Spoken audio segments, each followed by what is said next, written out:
नमस्कार दोस्तों, मैं इंजीनियर DS राठौड़ आपके अपने YouTube channel DS Rathore creation में स्वागत करता हूं। मित्रों, अंतर्दशाओं के फलकथन की सीरीज का आज ये 9वां वीडियो है और आज इस वीडियो में हम जिस ग्रह की अंतर्दशा की चर्चा करेंगे वो है शुक्र ग्रह। जी हाँ दोस्तों, अगर किसी भी जातक को सूर्य की महादशा चल रही हो और उसमें अंतर शुक्र का हो तो उसका क्या फलकथन होगा वो हम जानेंगे आज के इस वीडियो में। मित्रों, सूर्य की महादशा में शुक्र की अंतर्दशा की अवधि 1 वर्ष की होती है और यदि कुंडली में शुक्र की स्थिति मजबूत है, शुभ है, यानी शुक्र बलवान है और शुभ स्थिति में है, अर्थात कुंडली में शुक्र उच्च के हैं यानी मीन राशि में स्थित है, या शुक्र स्वग्रही है यानी वृषभ राशि या तुला राशि में है, या फिर किसी शुभ ग्रह से दृष्टिगत है, या फिर किसी शुभ ग्रह के साथ में उनकी युति है, तो ये अवस्था कुंडली में शुक्र को बलवान बनाती है, शुक्र को मजबूत बनाती है, शुक्र को शुभता प्रदान करती है। और इस शुभता वाले शुक्र की स्थिति में जब भी सूर्य की महादशा होगी और शुक्र का अंतर होगा तो जातक को अनेक प्रकार के सुख, वैभव और ऐश्वर्य की प्राप्ति होगी, क्योंकि शुक्र सांसारिक सुख और ग्रस्त सुख का कारक ग्रह, लक्ष्मी का कारक ग्रह, स्त्री का कारक ग्रह, और शुक्र से अनेक प्रकार के सुख, वैभव और ऐश्वर्य की गणना की जाती है। तो यहाँ अगर सूर्य की महादशा में शुक्र की स्थिति शुभता लिए हुए होगी तो निश्चित रूप से इस अवधि में, 1 वर्ष की इस अवधि में जातक के घर पर अनेक प्रकार के मांगलिक कार्यों का शुभारंभ हो जाएगा। यानी अगर जातक स्वयं अविवाहित है तो उसका विवाह शुरू होगा, उसका विवाह हो जाएगा। अगर जातक विवाहित है और घर में पुत्र या पुत्री अविवाहित है तो पुत्र या पुत्री का विवाह संभव होगा, उसका योग बन जाएगा।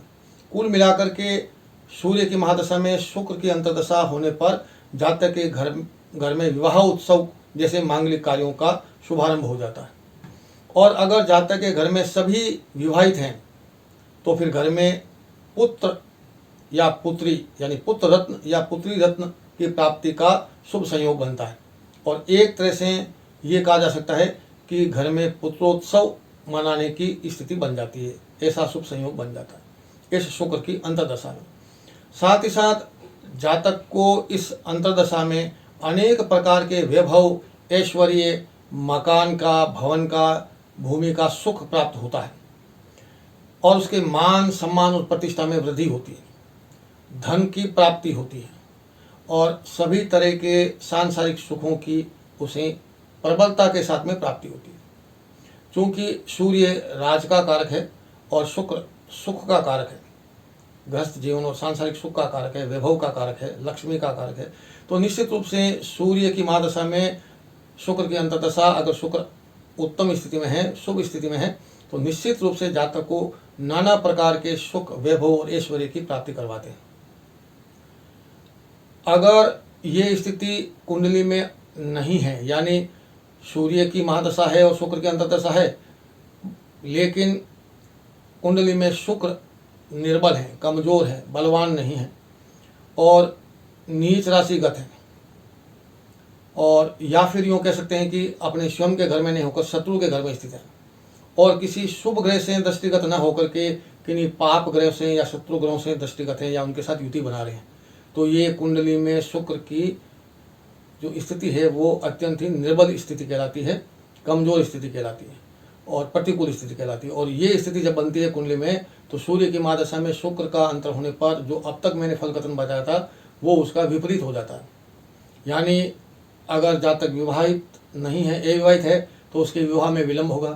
पुत्र या पुत्री अविवाहित है तो उनके विवाह में बाधा उत्पन्न होगी, संतान उत्पन्न के मामले में बाधा उत्पन्न होगी, सांसारिक सुख उसमें बाधा बनेगी, उसमें अवरोध पैदा होंगे और भवन या जो भी कुछ उसको सांसारिक सुख के लिए ज़रूरी है वो उन सब चीज़ों के मार्ग में रुकावटें पैदा होंगी। साथ ही साथ यदि ये स्थिति और विकट हो जाए, यानी शुक्र सूर्य से 6ठे, 8वें और 12वें हो जाए, तो ये कुंडली में शुक्र की स्थिति है वो और ज़्यादा निर्बलता प्रदान करती है और ऐसी सूरत में उसे जातक को अपनी पत्नी का और संतान के सुखों में कमी देता है। यानी उसको पत्नी का सुख और पुत्रों का जो सुख है, संतान का जो सुख है, उसमें बाधा उत्पन्न होगी। साथ ही साथ विवाह में विलंब होगा, अवरोध पैदा होगा अपने ही लोगों से, अपने ही बंधुओं से, अपने ही स्वजनों से उसे वैचारिक मतभेद होगा उनके साथ में।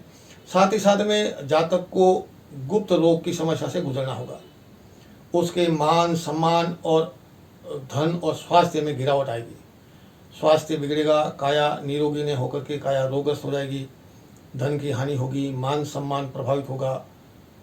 यानी कुल मिलाकर के शुक्र की स्थिति प्रतिकूल होने पर सूर्य की महादशा में शुक्र की अंतर्दशा पर जातकों को फल है वो अशुभ मिलते हैं। और अगर शुक्र कुंडली में शुभ स्थिति में है, उच्च का है, बलवान है, सारी स्थितियां अनुकूलता है, शुभ ग्रहों से दृष्टिगत है, तो ये सारी स्थितियां शुक्र को शुभता प्रदान करती है। और ऐसी स्थिति में जातक है वो सभी तरह के सुख, वैभव और ऐश्वर्य का भोग करता है सूर्य की महादशा में शुक्र के अंतर की स्थिति में। तो मित्रों, ये था सूर्य की महादशा में शुक्र के अंतर्दशा का फल कथन।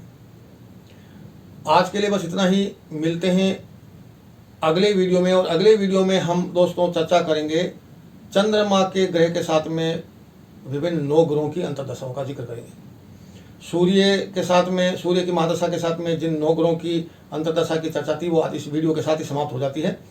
और अगले वीडियो में हम चंद्रमा की महादशा को लेकर आएंगे और उसमें पहला जो अंतर है वो चंद्रमा की महादशा में चंद्रमा का ही अंतर होगा और उसका क्या फल देगा वो हम जानेंगे अगले वीडियो में।